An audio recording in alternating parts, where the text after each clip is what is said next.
یہ قصہ ہے عراق کے ایک گاؤں کا، جہاں حمزہ نامی ایک شخص رہتا تھا۔ حمزہ کے دو بھائی اور بھی تھے، ایک کا نام عابد تھا اور دوسرے کا نام بابر تھا۔ حمزہ کے والد کا انتقال کئی سال پہلے ہو چکا تھا، جبکہ تینوں کی والدہ ابھی زندہ تھیں۔ بڑے دو بھائی عابد اور بابر راجا کے دربار میں کام کرتے تھے، جبکہ حمزہ گھر پر ماں کے ساتھ رہتا اور ماں کی خدمت کرتا تھا۔ حمزہ ماں کا بہت ہی فرما بردار بیٹا تھا، پورا دن ماں کا خیال رکھتا اور اس کی ہر ضرورت کا خیال رکھتا۔ حمزہ کا سارا دن ماں کا خیال رکھنے میں گزر جاتا۔ بھائیوں نے حمزہ سے کہہ رکھا تھا کہ گھر پر والدہ کی دیکھ بھال کرو اور ان کا خیال رکھو، ہم تمہارا خرچ اٹھائیں گے، تمہیں کام کرنے کی ضرورت نہیں ہے۔ حمزہ بھائیوں کی انہی باتوں میں خوش رہا۔ یہی وجہ تھی کہ حمزہ نے نہ کوئی تعلیم حاصل کی اور نہ ہی کوئی ہنر سیکھا، لیکن والدہ کی خدمت دل و جان سے کرتا رہا اور ان کی دعائیں لیتا رہا۔ اسی طرح وقت گزرتا گیا۔ دونوں بڑے بھائیوں کی شادی ہو گئی۔ کچھ عرصہ کے بعد والدہ بھی انتقال کر گئی۔ والدہ کے انتقال کے بعد حمزہ نے بھی شادی کر لی۔ حمزہ کی شادی کو ابھی کچھ ہی عرصہ ہوا تھا کہ اس کے بھائیوں نے اسے کہا کہ اب ہم تمہارا خرچہ نہیں اٹھا سکتے۔ حمزہ نے کہا کہ تم دونوں نے ہی تو کہا تھا کہ ہم تمہارا ساری عمر خرچہ اٹھائیں گے، اب ایسا کیوں کر رہے ہو؟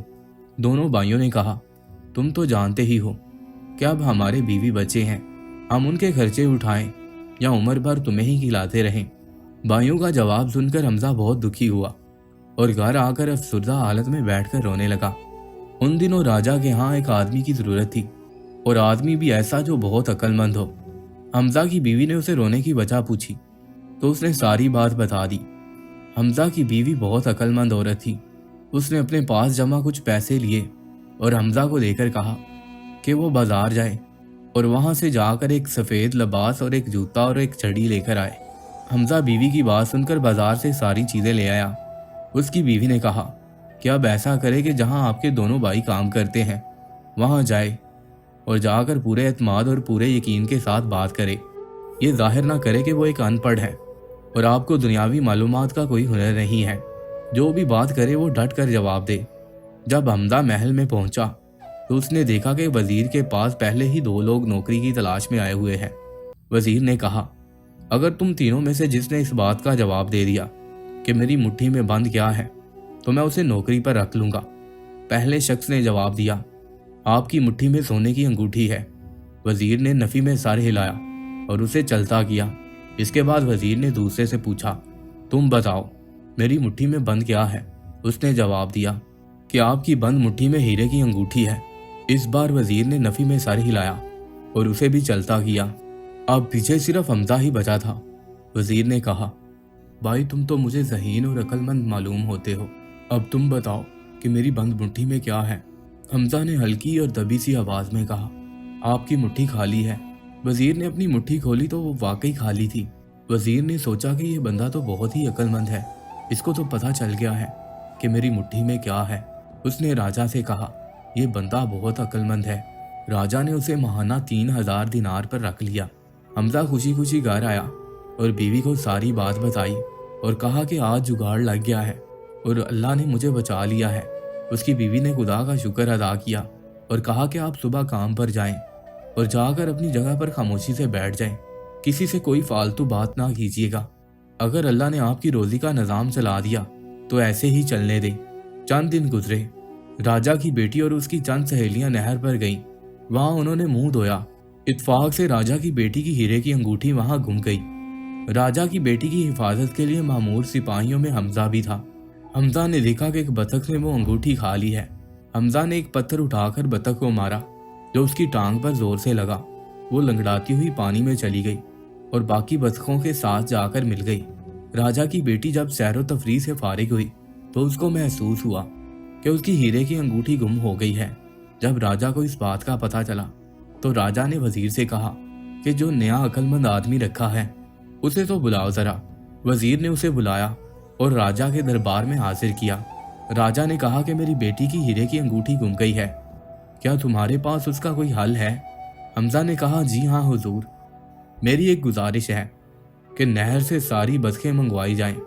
راجا نے کہا کہ انگوٹھی کا بطخ سے کیا تعلق ہے؟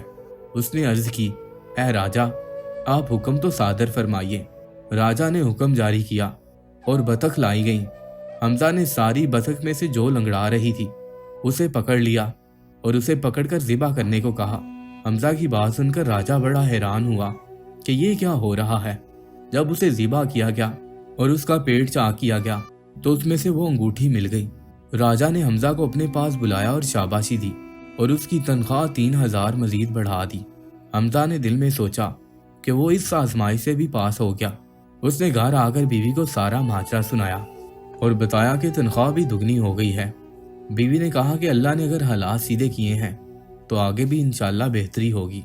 अब हमजा का वक्त अच्छे से गुजरता रहा, लेकिन उसे दिल ही दिल में एक खौफ भी था कि कहीं कोई ऐसा माजरा ना पेश आ जाए जिससे ये हकीकत खुल जाए कि वो अनपढ़ है और किस्मत से वो महल में इस ओहदे पर कायम है। कुछ अरसा गुजरा कि राजा का शाही खजाना कुछ चोरों ने मिलकर चोरी कर लिया। पूरे मुल्क में यह बात फैल गई, शाही खजाना चोरी हो गया है। राजा बहुत हैरान और परेशान हुआ। उसने वजीर से कहा कि हमजा को बुलाओ और उसे कहा कि तुम्हारे पास इस मसले का कोई हल है। हमजा को दरबार में हाजिर किया गया और उससे इस चोरी का हल दरियाफ्त किया गया। हमजा ये बात सुनकर बड़ा परेशान हुआ कि अब वो इन चोरों को कैसे तलाश करेगा। हमजा ने कहा, आली जा, इस मसले का हल तो है लेकिन मुझे 8 दिन चाहिए। राजा ने कहा, ठीक है। राजा ने उसको 8 दिन की मोहलत दे दी। हमजा घर आया और सोचने लगा कि अब तक तो अल्लाह के फजल से 2 दफा आजमाइश से निकल गया, अब इस दफा क्या करूंगा। इसी सोचो फिक्र में 7 दिन गुजर गए। रात को वो घर पर बैठा सोच रहा था कि क्या करूं और अल्लाह से दुआ कर रहा था कि कोई राह निजात मिल जाए। दूसरी तरफ जिन चोरों ने महल के खजाने को चोरी किया था उन्हें भी इस बात का पता चल गया था कि राजा का सबसे अक्लमंद शख्स हमजा ने 8 दिनों की मोहलत मांगी है और कल वो अपना फैसला सुनाएगा। वो चोर जिन्होंने शाही खजाना चोरी किया था आपस में गुफ्तगू करने लगे कि उसने अगर हमें पकड़वा दिया तो हमारी ना तो दुनिया रहेगी और ना ही आखिरत, और राजा हमें इबरतनाक सजा देगा। लिहाजा उन्होंने फैसला किया कि हमजा के पास चलते हैं, शायद उसके पास कोई हल हो। अब जैसे ही वो सभी चोर हमजा के घर के करीब पहुंचे तो एक चोर का जूता टूट गया और वो पीछे रह गया। बाकी चोर जैसे ही हमजा के घर के दरवाजे के पास पहुंचे तो इत्तफाकन अंदर से आवाज आई, 7 हो गए हैं, 1 रह गया है। वो अपनी तरफ से दिन गिन रहा था। इत्तफाक से हुआ ये था कि उन चोरों की तादाद भी 8 थी। जब उन्होंने ये सुना तो हैरान रह गए और कहने लगे कि इसको तो वाकई ही पता चल गया है कि हम ही 8 चोर हैं, क्योंकि 7 हम यहाँ पर हैं और 8वां जिसका जूता टूट गया वो पीछे है। जो हम सोच रहे थे वो बात ठीक थी, ये वाकई बहुत अक्लमंद आदमी है। उन्होंने कहा कि 8वें को जल्दी से बुलाओ और अंदर चलकर इसकी मिन्नत समाजत करते हैं कि हमें किसी तरह बचा ले। अब हमजा तो दिनों की बात कर रहा था कि 7 दिन गुजर गए हैं और 1 रह गया है। वो उन दिनों की बात कर रहा था जब उसने राजा से मोहलत ली थी। चोरों को लगा कि ये हमें कह रहा है। ये 8 चोर उसके पाँव में आकर गिर गए और कहा कि ये खजाना हमने ही चुराया है। हमजा ने आसमान की तरफ निगाह उठाई और दिल ही दिल में खुदा का शुक्र अदा किया। चोरों ने कहा, हमें किसी तरह राजा के गजब से बचा लो, ये खजाना भी तुम रख लो। हमजा ने कहा, खजाने को कहीं दफना दो और कहा कि तुम सुबह राजा के दरबार में आ जाना और जैसा मैं कह रहा हूँ वैसा ही करना। उसने उनको कुछ और बातें भी बताई। अब सुबह हमजा राजा के दरबार में हाजिर हुआ। उसने कहा, आली जा, खजाना मिल गया है, लेकिन इसको लाने के लिए मुझे 8 मजदूर चाहिए। राजा ने कहा कि जिन्होंने खजाना चोरी किया है वो चोर कहाँ हैं? हमजा ने कहा, आली जा खजाना तो हासिल करे, चोर तो बाद की बात है। राजा इस बात पर राजी हो गया और फिर वही 8 चोर मजदूर के रूप में राजा के सामने हाजिर हुए और कहा कि हम मजदूरी करेंगे और खजाना लेकर जाएंगे। हमजा ने राजा से कहा कि इन सब मजदूरों को 2 दिनार उजरत देनी है। राजा राजी हो गया। अब 8 चोर हमजा के साथ गए और वो खजाना लेकर आ गए और राजा की खिदमत में पेश कर दिया। सारा खजाना देखकर राजा बहुत ही खुश हुआ। उसने मजदूरों की इजरत का दुगना दे दिया और हमजा को पास बुलाकर शाबाशी दी और कहा कि जितना खजाना लेना चाहते हो ले लो। हमजा ने कुछ सोने की अशरफियां ली और घर चला आया। घर आकर हमजा की बीवी ने कहा कि खामोशी के साथ अब यहाँ से निकलना चाहिए, कहीं ऐसा ना हो कि राजा को पता चल जाए कि मैं पढ़ा लिखा नहीं हूँ और आज तक जो भी हुआ है वो किस्मत से हुआ। ऐसा ना हो कि उल्टा हमें सजा मिल जाए। वो रातों रात वहां से निकला। रास्ते में एक आदमी मिल गया। उसने पूछा कि कहाँ जा रहे हो? हमजा के मुंह से निकल गया कि मैं शहर छोड़कर जा रहा हूँ। उस शख्स ने यह बात फौरन राजा तक पहुंचा दी। राजा ने उसके पीछे फौज भेजी जो हमजा को पकड़कर महल में ले आई। राजा ने कहा कि तुम कहाँ जा रहे हो, तुम तो मेरे सबसे खास आदमी हो। अब हमजा ने कहा, राजा सलामत, सच बात यह है कि मैं पढ़ा लिखा नहीं हूँ।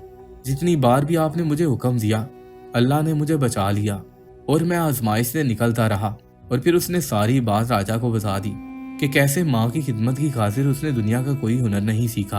राजा ने हमजा की बात सुनकर कहा कि कोई बात नहीं, तुमने सच बताया है। जैसे भी हो तुमने मुझे शाही खजाना वापस करवा दिया, मेरे लिए यही बहुत है। तुम अब काम करो या ना करो, ये मेरा फैसला है कि तमाम उम्र तुम्हें तनख्वाह मिलती रहेगी और तुम तमाम उम्र मेरे दरबार में इसी ओहदे पर कायम रहोगे। इस तरह हमजा और उसकी बीवी इसी शहर में रहने लगे।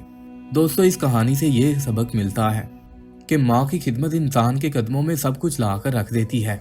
आप पढ़े लिखे हों या ना हों, उसकी दुआएं आपके काम आती हैं और आपकी तमाम मुश्किलात उसकी दुआओं से दूर हो जाती हैं।